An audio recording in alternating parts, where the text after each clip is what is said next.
50 Advice to PhD Students. You have chosen your PhD advisor on the basis of your research interest.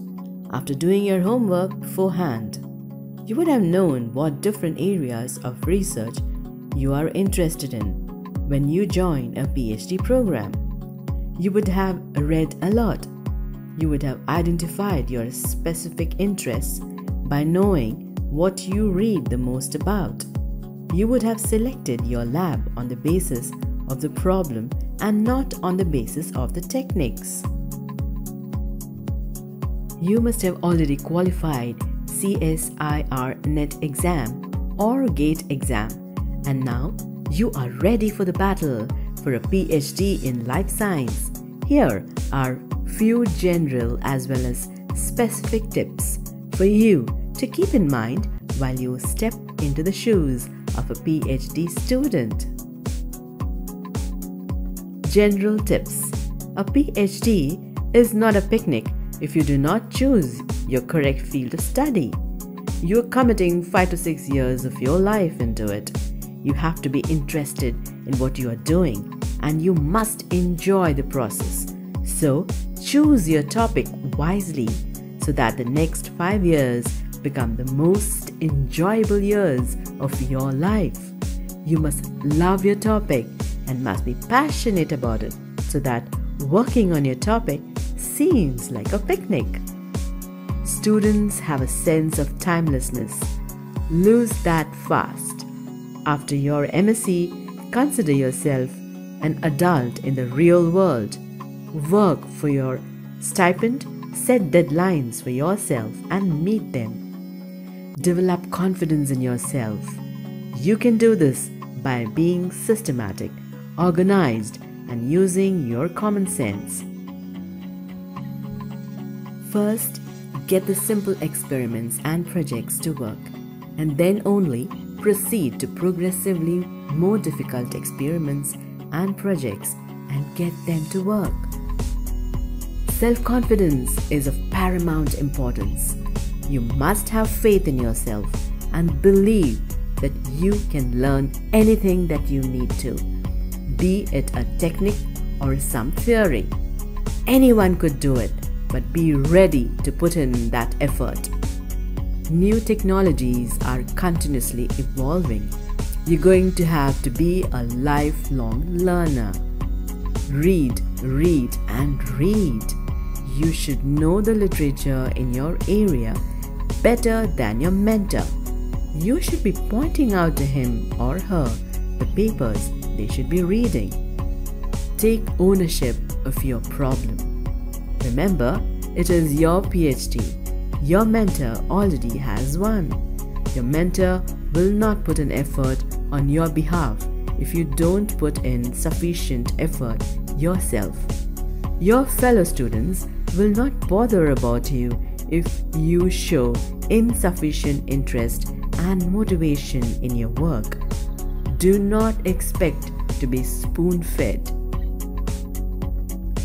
Your mentor is losing his or her neurons much more rapidly than you. What do?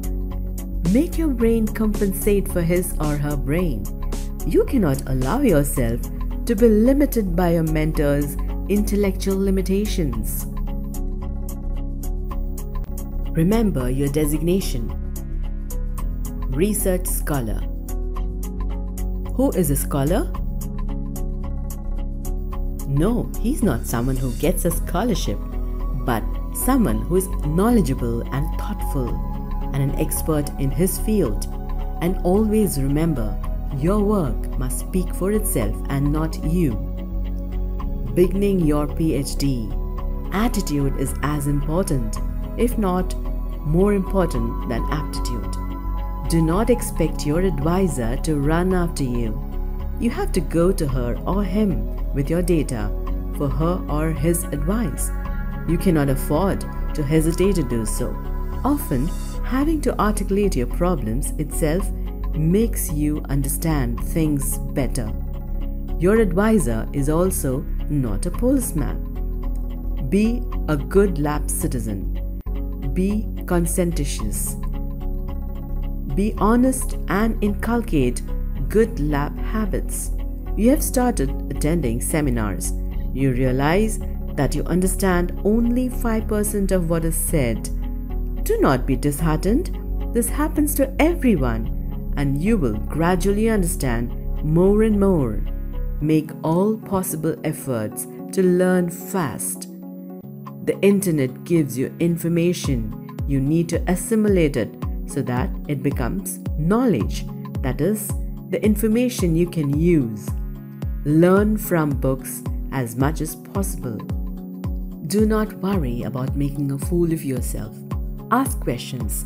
You will soon realize that many of your peers also don't know things but are scared to ask. Organize yourself. You should be able to cope up with lab work and coursework if you do so. Try and do well in both. But there is no excuse for not doing well in at least one of the two areas. Daily planning saves you 3 to 4 hours per day. As a beginner student, especially, you must read. Ask yourself, how many papers have you read in the past month, the past 6 months? Know that many papers have to be read and reread. When you start using a new instrument, make sure you get to know it better than the teacher teaching you. Otherwise, the quality of your data will never match that of your teacher. Keep a proper lab notebook. Successful students are those who keep a good lab notebook. Your lab notebook should be understandable to anyone who reads it. It should indicate that you are thinking about your experiments. Write down your thoughts on what has worked and, as importantly, on what has not worked. Be your own quality control expert. Once you know that you can get data of a certain quality, at least as good as that of anyone else in your lab, do not be satisfied with any of your experiments which do not match the standard that you have set for yourself. Repeat. There are two kinds of experiments. Experiments that don't work and experiments that are made to work. In other words, you will get nowhere without applying yourself and using your mind well. Your experiment will have a mind of its own. If you don't have a mind of your own, focus. Passion is not a substitute for hard work. Work bloody hard. Otherwise, choose another career. Rigor, not rigor mortis, is the key to success. Establish a good work ethic for yourself. If you don't do it at the beginning, you never will, in which case you might as well quit research now. How to tackle the long years of PhD. Plan experiments as if you're planning a battle. Don't let anything come in the way of your battle plan. Think of nothing else while executing it. The most successful student is the one who perseveres in the face of difficulty, not the brightest one. Bright students very often don't put in the requisite effort. They sometimes use their intelligence to figure out reasons why not to do something. Often, a less bright student leaves the brighter one behind. There is nothing more frustrating to the student or the mentor. Be clever enough not to waste your intelligence.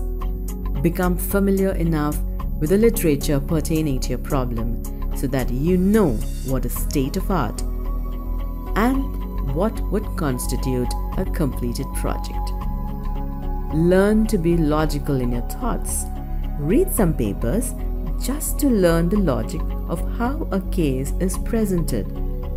Writing well is a difficult skill and you need to master it. Similarly, learn to give talks in a manner that shows that you have organized your thoughts wisely.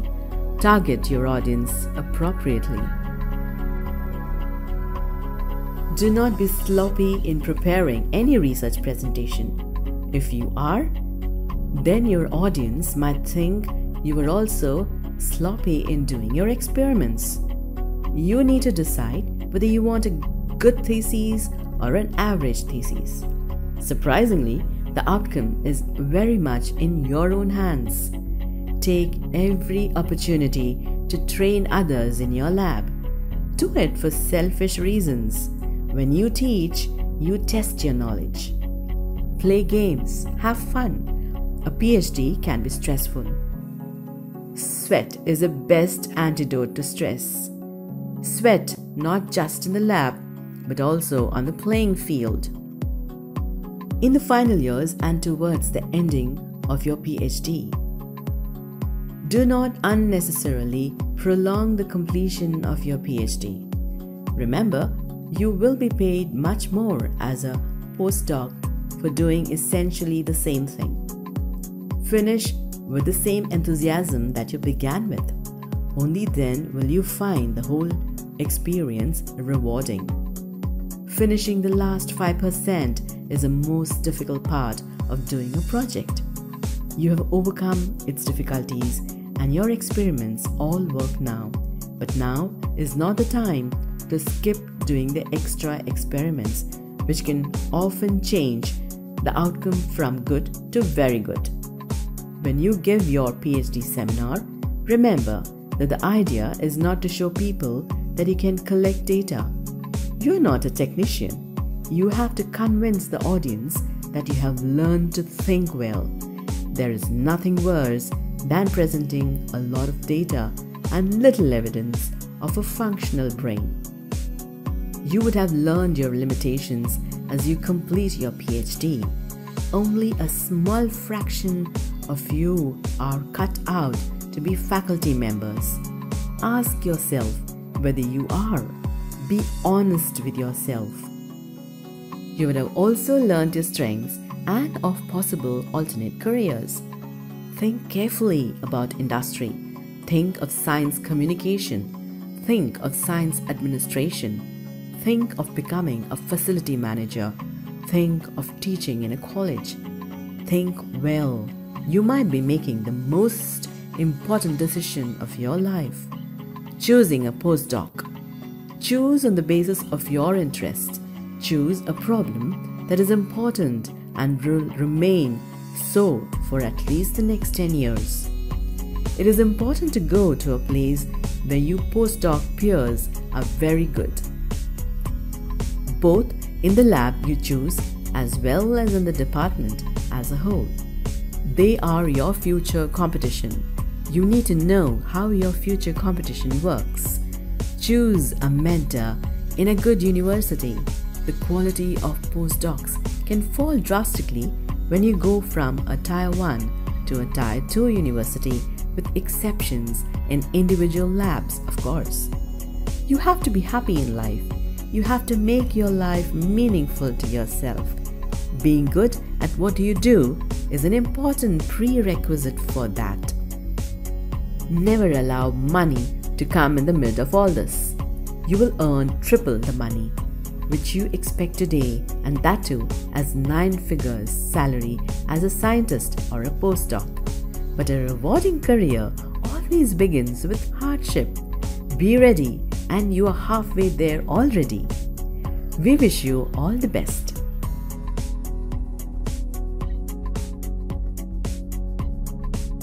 Should you have any questions, please comment below. Do not forget to subscribe to Biotechnica's YouTube channel and hit the bell icon